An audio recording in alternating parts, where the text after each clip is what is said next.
Hey guys, welcome to the next tutorial of ethical hacking and penetration testing via Kali Linux. So till now I have shown you how we can go ahead and get access into that, or how we can go ahead and gather information about any specific people. But this time now I will actually go ahead and gather much better information, and I will teach you how we can go ahead and gather information, and I will show you by gathering some actual information, let's say such as gathering credit card details or debit card details of any specific person. But the thing I would be showing you would be the expired credit cards and not the actual credit cards, because I don't want to go ahead and spoil any random person's image. So let's start by normal stuff such as MetaGoofle and Goling Scan. Before I proceed, starting with these tools, I'd like to tell you something about email footprinting and how we can go ahead and gather information about that. So if someone has sent you a random email, then what you need to do is just go ahead and you want to go ahead and check the geolocation or any specific thing. Email tracking is a method that helps you to monitor as well as track the emails of a particular user.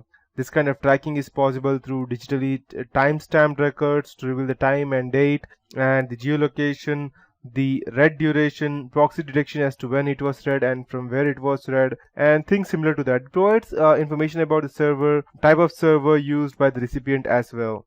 So similarly, you can also go ahead and gather similar information using the email header. So you can just go ahead and open a random Google account, and you can go ahead and check if someone has sent you an email. You can go ahead and check the show original option on the right hand side. Then you can go ahead and gather much more information about the IP addresses, from where it was sent, and much more.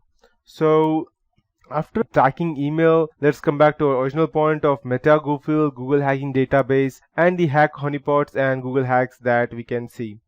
So these things are quite different from the normal footprinting things. So these are the tools used by Google to go ahead and gather information about us. So footprinting using Google hacking techniques is quite different. Google hacking refers to the art of creating complex search engines queries, and in MySQL probably. So if you can construct proper queries, you can retrieve valuable data about a target company or a person through Google search results. Through Google hacking, an attacker tries to find websites that are vulnerable to numerous exploits and vulnerabilities. So, and this can be accomplished with the help of Google Hacking Database, that is GHDB, a database of queries to identify sensitive data.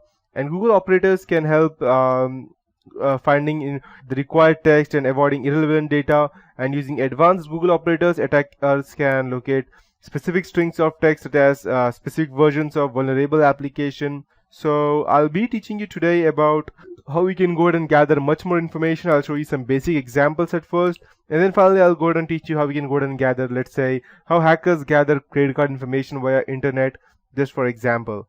So to start with, we'll start with the first thing, that is period site. The period site operator in Google helps to find only pages related to a specific URL. So I'll just go ahead and show you a few examples. Let's say I want to gather information about, let's say, just to be precise, let's say I want to find information about a specific person or a specific vehicle on only a specific site. So the most famous site for a vehicle would be, let's say, for example, for a bike, it would be for XBHP website, and I want to want information about some random, let's say, some random bike or a person. So for this tutorial, I'll be using a bike because I don't want to go ahead and break any privacy laws of any specific person. So I'll just take a random bike. Let's say, for example, we have, let's say, a random bike for Honda, and I'll take a Honda, let's say any random bike, let's say Honda Activa, which is quite famous these days, and I want it only on a specific website. So I'll just type site : and I'll type www.xbhp.com. So when I go and hit enter, I'll only get results related to xbhp.com. As you can see that all these websites are only of xbhp. So let's say as my name, I would be checking if I want to go ahead and gather information about a specific person. Let's say any random person says Adam Smith. So I'll type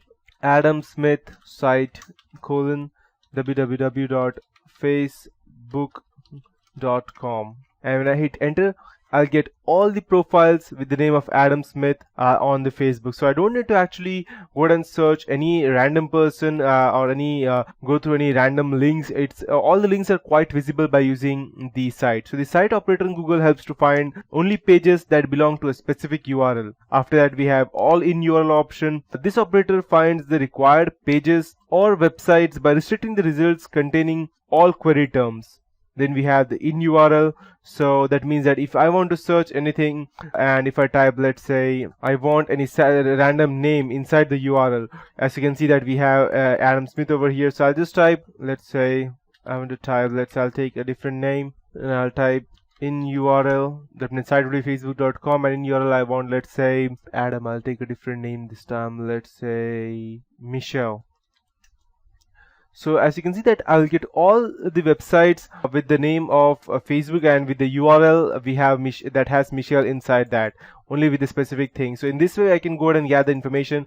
So in this way, if I go ahead and keep on adding different, let's say different queries to this, I'll get much more information to that. After we have all in title, and it all in title command that restricts results to only pages that contain all the queries that you have specified. So if I go ahead and type, let's say all in title, and I'll type, let's say network camera, and if I go ahead and let's say I'll just open a random first link, so it will open all websites that has network camera in its title. And if I go ahead and see, okay, so this is not a good website, I'll just go ahead and check. Like I'll open this one,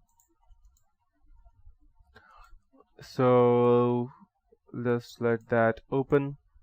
So as you can see that I can actually see the camera of this specific random location. I don't know where it is exactly, but I can see this thing. So you can see that it is live, and these other cameras are disabled, and this is the normal camera. Or if I go ahead and check this way, now you know that how we can go ahead and hack into any CCTV camera that we want. So after that we have in title query that restricts results to only pages that contain query term that you have specified, and it only shows websites that mention the query term that you have. We have in anchor, so in anchor and all in anchor text that results that restricts pages to containing all query terms you specify in the anchor text. So you might wonder that what a hacker can do with Google hacking. If a target website is vulnerable to Google hacking, then the attacker can find information such as error messages that contain sensitive information, file containing passwords, or sensitive directories, or pages containing logon portals, pages containing network or vulnerability data, advisories, and server vulnerabilities. After that we have Google advanced search option. As you can see that there are different search tools, and if you go ahead and click over here, you can see the advanced search option. So this will go ahead and search everything that you want, any specific thing, and it will use the Google queries automatically. But rather than this, I would always prefer using the queries if you want to gather any information. You can also use the cache query, and I'll show you. Let's say CACHE, and I'll type, let's say Grindr. So I'll get all the things. As you can see over here, we have a small tick mark, and if I go ahead and check cached web page, it will take me to the cached web page that was used previously. So in this way, what a hacker can do is that, let's say I'll type site Flipkart. I'll just type www.amazon.in, and I'll type cache, let's say flash drive, and if I hit enter, let's see what we get. As you can see, we have everything starting with the site Amazon, and we have the cached. If I go ahead and check the cached web page, so if the let's say Amazon website is not clear in keeping the cache memories, then what may happen, let's say for example the Amazon has this 3G data traveler, let's say on 30th of December as, let's say, any specific